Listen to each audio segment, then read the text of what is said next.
À l'accueil psychiatrique de l'hôpital, quoi que je dise, l'étiquette que m'ont de toute façon collée les policiers est que je suis un fou. Ils me posent des questions banales et semblent prendre toutes mes réponses pour un délire. Exaspéré, je comprends que la syntaxe de mes phrases les interpelle et que même l'énergie que dégage mon corps que je maintiens dans le plus grand des calmes leur inspire une sorte de fascination les faisant me craindre. Ils me sanglent sur un brancard, profitant que je me laisse faire et, en l'absence de décision prise à mon sujet malgré la visite de médecin, on me laisse là dans le couloir et c'est parti pour la nuit.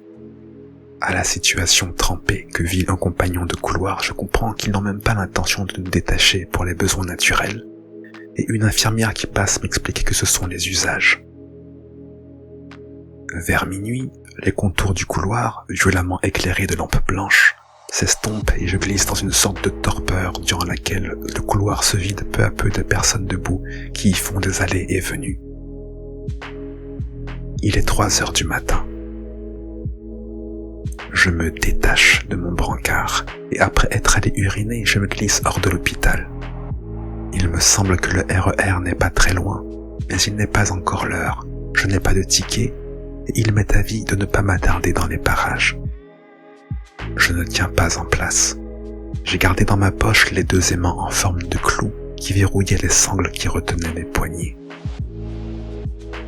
Je vais alors à ce moment-là, sous une nuit étoilée, franchir les 14 kilomètres qui séparent Jossigny des Marinville, presque totalement à pied, au moins assez pour rentrer le matin suivant avec les chaussettes tachées de sang. J'ai simplement marché tout le reste de la nuit vers l'ouest, tenu par l'espoir de retrouver ma compagne après cette aventure. Au matin, j'ai pris un bus.